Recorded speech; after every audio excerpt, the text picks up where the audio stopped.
దేవుని ఘనమైన నామమునకు స్తోత్రములు. ఈ వాగ్దానమును వింటున్న మీకందరికీ మన ప్రభువును ప్రియ రక్షకుడైన యేసుక్రీస్తు నామములో శుభములు, మా హృదయపూర్వకమైన వందనములు. ఈరోజు మీ కొరకైన దేవుని వాగ్దానము రాజుల 2వ గ్రంథము 18వ అధ్యాయము 7వ వచనము. యెహోవా మీకు తోడుగా ఉండును, మీరు వెళ్ళిన చోటునెల్లా మీకు జయము కలుగును. మంచి దేవుడైన యేసయ్య ఈ మంచి వాగ్దానమును నిశ్చయముగా నేడు మనందరి వినికిడిలో నెరవేర్చునుగాక. ఆమేన్. ఈ వాగ్దానాన్ని మనము పరిశీలిస్తే, సైన్యములకు అధిపతి అయిన యెహోవా దేవుడు ఎవరికైతే తోడుగా, ఎవరి పక్షమునైతే ఆయన ఉంటారో అట్టివారు ఎక్కడికి వెళ్ళినను వారికి జయము కలుగుతుంది. ఏ పని పూనుకున్నను వారి పనులన్నిటిలోనూ, వారి ప్రయత్నములన్నిటిలోనూ, వారు తలపెట్టిన కార్యములన్నిటిలోనూ వారు సఫలపరచబడతారు. ఎందుకంటారా? దేవాది దేవుడు వారికి తోడుగా, వారి పక్షమందు ఉన్నారు కాబట్టి. ఈ రోజున డబ్బు మనకుంటే మన పనులు అయిపోతాయి అనుకునేది కొందరి అభిప్రాయము. బంధువులు, బలగము మన వెనకాలుంటే మన పనులన్నీ అయిపోతాయి అనుకునేది కొందరి అభిప్రాయము. పదవులుంటే, అధికారులుంటే మన పనులన్నీ సక్సెస్ అయిపోతాయి అనేది మరికొందరి అభిప్రాయము. నేనొక్క మాట చెబుతాను దైవజనుడిగా, వీరు ఎవరు మన వెంట ఉన్నా లేకపోయినా, వీరు ఎవరు మనకు తోడుగా ఉన్నా రాకపోయినా, డబ్బు మనకున్నా లేకపోయినా, దేవుడు మనకు తోడుగా ఉంటే మన పనులన్నీ సక్సెస్ అవుతాయండి, మన ప్రయత్నాలన్నీ సక్సెస్ అవుతాయండి. గత కాలంలో ఎన్నో పనులు పూనుకుని, ఎన్నో ప్రయత్నాలు చేపట్టి విఫలమయ్యారు కదా, ఓటమి పాలైపోయారు కదా. దేవుడు మనకు తోడుగా ఉండుట వల్ల ఓటమి అంచుల్లోనికి మనం వెళ్ళిపోయినా ఆయన మనలను ఎంత మాత్రమూ ఓడిపోనివ్వరు. ఓటమి తప్పని రోజులు మనకు ఎదురైనా, చేజారిపోయిన పరిస్థితుల మధ్యన మనము ఉన్నను ఆయన ఎంత మాత్రమును మనలను ఓడిపోనివ్వరు. ఎందుకంటే మన దేవుడు మరణమును జయించిన మృత్యుంజయుడు, మరణపు ముళ్ళును సైతము విరిచివేసిన జయశాలి మన ప్రభు అయిన యేసయ్య.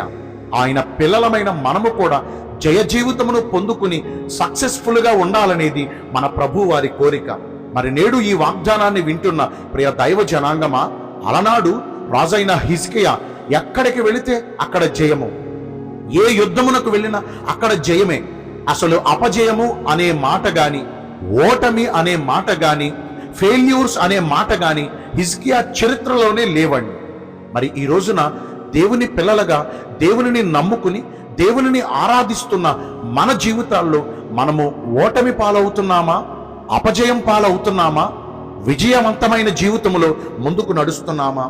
మరి దేవుడు మనకు తోడుగా ఉండి మనము చేస్తున్న ప్రతి పనులలోనూ, మనము వెళ్ళిన చోటునెల్లా మనకు జయము కావాలంటే మనం ఏం చేయాలో మొదటిగా ఈ వాగ్దానం ద్వారా తెలుసుకున్నాం. అసలు ఇంతకీ హిజ్కియా భక్తుడు ఎలాగున నడిస్తే వెళ్ళిన చోటునెల్లా జయము పొందాడు? మొదటిగా అతడు తన పితరుడైన దావీదు చేసినట్లుగా, దావీదు నడిచినట్లుగా యెహోవా దేవుని దృష్టికి పూర్ణముగా నీతిని అనుసరించాడు. ఈ రోజున పరిపూర్ణంగా నీతిని అనుసరించి నడుచువారు, నీతి క్రియలు జరిగించువారు, నీతిమంతులుగా నడుచుకున్నవారు ఎందరున్నారండి? ఎవరి మట్టుకు వారు ఏమనుకుంటున్నారంటే, నేను ఈ మనుషుల దృష్టికి 4 మంచి పనులు చేస్తే, ఈ మనుషుల ద్వారా నీతిమంతులను అనిపించుకుంటే చాలు, నా పని అయిపోతుంది అనుకుంటారు. ఈ లోక నీతి క్రియలన్నీ కూడా దేవుని దృష్టికి మురికి గుడ్డల్లా ఉన్నాయటండి. కానీ హిజ్కియా చేసిన మంచి పని ఏంటో తెలుసా? తన పితరుడైన దావీదు ఎలాగైతే దేవుడి దృష్టికి పూర్ణ హృదయముతో నీతిని అనుసరించి నడిచాడో, నీతిమంతుడుగా జీవించాడో, అలాగా మనము కూడా నడుచుకోవాలి. దేవుడు నీతిమంతుల పక్షముగా ఉండి వారికి విజయమును దయచేస్తారు. ఈ రోజున మనము కూడా దేవుడి దృష్టికి నీతి ప్రవర్తన కలిగి జీవిస్తే నిశ్చయంగా మన పనులన్నిటిలో మనకు జయము కలుగుతుంది. ఇక మరొక మాటను మనం గమనించగలిగితే, హిజ్కియా యెహోవాతో హత్తుకుని ఆయనను వెంబడించుటలో ఎంత మాత్రం కూడా వెనుక అడుగు వేయక, ఆయన మోషేకు ఆజ్ఞాపించిన ఆజ్ఞలన్నిటినీ గైకొన్నాడు. ఈ రోజున దేవుని చిత్తాన్ని మన పూర్ణ హృదయముతో అనుసరించి నడవగలుగుతున్నామా? ప్రభువుని హత్తుకునుట అనగా ప్రభువుని ప్రేమించే విషయంలో మేలులు పొందితేనేమో, మంచి జరిగితేనేమో దేవుణ్ణి హత్తుకుని ఉంటాం, దేవుణ్ణి ప్రేమించామంటాం. ఏదన్నా కొంచెం కార్యాలు జరగటం ఆలస్యం అయితే దేవుణ్ణి విడిచిపెట్టి ప్రార్థన మానేస్తాం, సన్నిధిని మానేస్తాం, దేవుడితో ఉపవాసం సహవాసం చేయటం మానేస్తాం, దేవుణ్ణి పక్కన పెడతాం.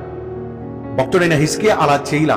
యుద్ధాలు వచ్చినా ఆయనను హత్తుకుని ఉండేవాడు, ప్రతికూల పరిస్థితులు వచ్చినా ఆయనను హత్తుకుని ఉండేవాడు. కాబట్టి తాను దేవుణ్ణి ప్రేమించిన చెప్పున దేవుడు కూడా హిజ్కియాను ప్రేమించి తాను వెళ్ళు చోటు నెల అతనికి తోడుగా ఉండి జయ జీవితమును దయచేశారు. మనకు అనుకూలంగా ఉన్నంత మట్టికి నడుచుకుంటాం, కొంచెం కష్టంగా ఉన్నాయి, భారంగా ఉన్నాయంటే దేవుడి మాటలు పక్కన పెడతాం. ఈ రోజు నుంచి దేవుని ఆజ్ఞలు భారమైనవి కాదు కదా, ఆయన చెప్పే మాటలు కష్టతరమైనవి కాదు కదా, ఆయన చెప్పిన ప్రకారం చేస్తే చాలండి, నూరంతల ఫలం మనం పొందుకుంటాం. మరి ఈ కొద్ది మాటలు దేవుడు మనందరి వినికిడిలో దీవించి మనము వెళ్ళు చోటు నెల్లా ఆయన మనకు తోడుగా ఉండి జయ జీవితమును దయచేయునుగాక. ఆమేన్. మీ అందరి కొరకు వచ్చిన ప్రార్థన చేస్తానండి. పరిశుద్ధుడా, ప్రేమ కలిగిన యేసురాజా, మీ కృపగల ఘనమైన నామమును బట్టి నిండు మనసుతో కోట్ల కొలదిగా మీకు మా కృతజ్ఞత స్తుతులు స్తోత్రములు వందనాలు చెల్లిస్తున్నాము. మీరు మాకు తోడుగా ఉండి మేము వెళ్ళు చోటు నెల్లా మాకు జయమును కలిగిస్తానని ఈరోజు వాగ్దానము ద్వారా సెలవిచ్చారు. లేఖనానుసారముగా ప్రవర్తించి ఈ వాగ్దాన ఫలమును పొందుకునే కృపను నేడు మాకందరికీ దయచేయండి. ఈ రోజున ఎందరైతే పుట్టిన రోజులను, వివాహ దినములను, ఇతరమైన శుభకార్యములను జరిగించుకుంటున్నారో వారందరికీ మెండైన దీవెనలు కుమ్మరించమని, మీ రాకడ కొరకు మమ్మను సిద్ధపరచమని యేసుక్రీస్తు ప్రశస్త నామమున ప్రార్థించి వేడుకొనుచున్నాము మా ప్రియ పరలోకపు తండ్రి. Amen. May God bless you all. Thank you.